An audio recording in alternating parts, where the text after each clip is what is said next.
สบายดีพวกน้องในนามนักศึกษาจากวิทยาลัยเวียงจันทน์ฮานอย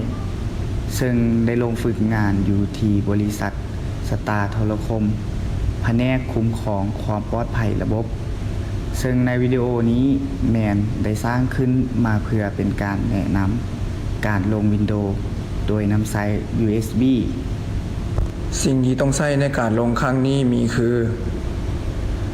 ไฟล์ ISO Windows 10 USB 8 g b ขึ้นไปโปรแกรม Lufast โปรแกรมในการบูต USB ก่อนที่จะลงเราควรไปตรวจสอบก่อนว่าคอมที่เราใช้เป็นรุ่นใดเป็นรุ่นของ GPT หรือว่า MBR เพื่อความถูกต้องในการบูต USB คลิกขวาใส่ Disk PC เข้า Manage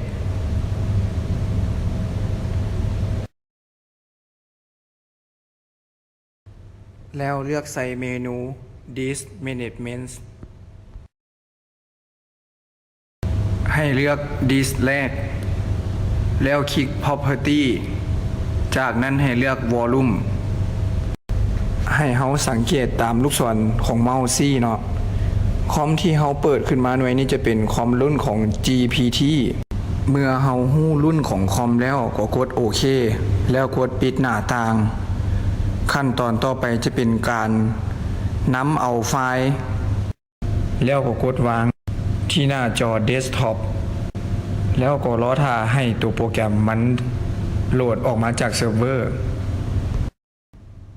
กดเปิดโปรแกรม Lufast ขึ้นมาขั้นตอนนี้แม่นให้เฮาใส่ USB เข้าไปมันก็จะปรากฏขึ้นว่าตอนนี้มี USB เสียบอยู่แม่น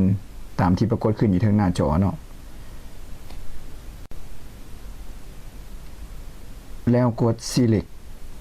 จากนั้นให้เลือกบอนที่เฮาไว้ไฟล์ ISO ของ Windows 10 ที่เฮาโหลดมาก่อนหน้านั้นกด Open ต่อมาแม่นเฮาจะมาเลือกเนาะว่าคอมที่เฮาจะลงเป็น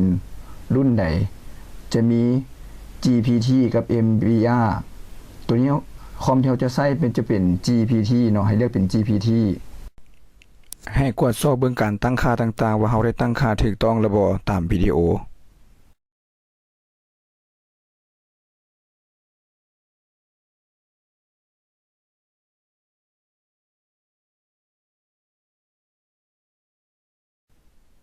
แล้วก็กด Start กดโอเคแล้วก็รอท่าให้ตัวโปรแกรมมันทำการบูต USB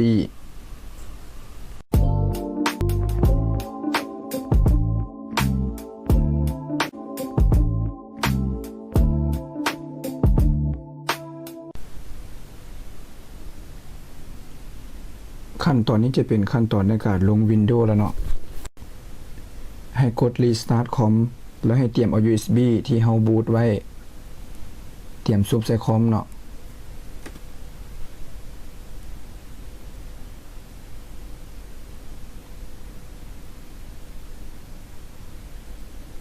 เมื่อคอมดับไปแล้วให้ซุป USB ใส่คอมแล้วกด Boost USB การบูต USB ของแต่ละรุ่นจะบ่คือกันเนาะสามารถเบิ่งได้ตามภาพที่ขึ้นถึงหน้าจอนี้เลย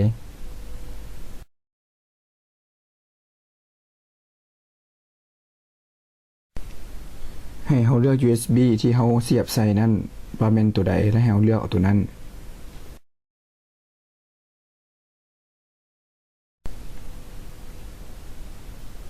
ตั้งค่าพื้นฐานตามที่ว่ามันให้มาเลยแล้วกด Next กด Install Now แล้วรอท่า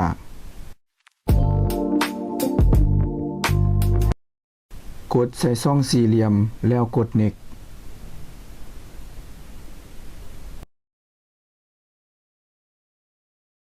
เลือกเมนู Custom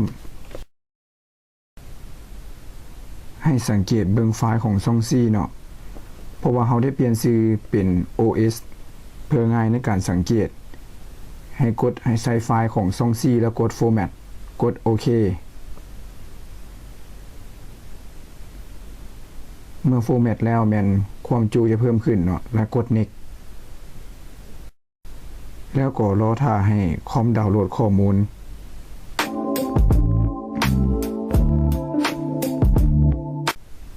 เมื่อคอมดาวน์โหลดข้อมูลครบแล้วคอมมันจะติดตั้งโดยอัตโนมัติเนาะ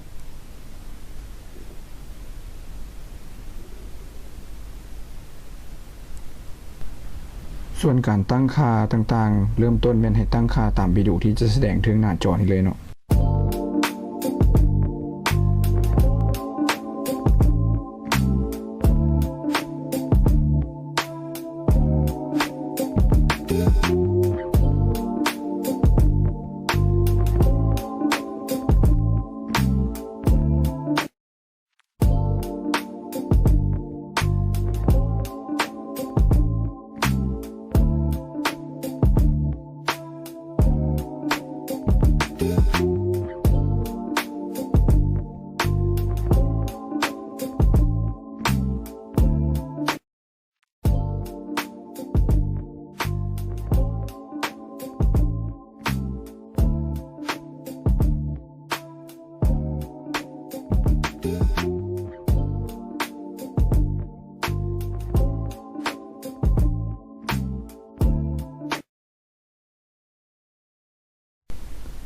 เมื่อตั้งค่าทุกอย่างสำเร็จแล้ว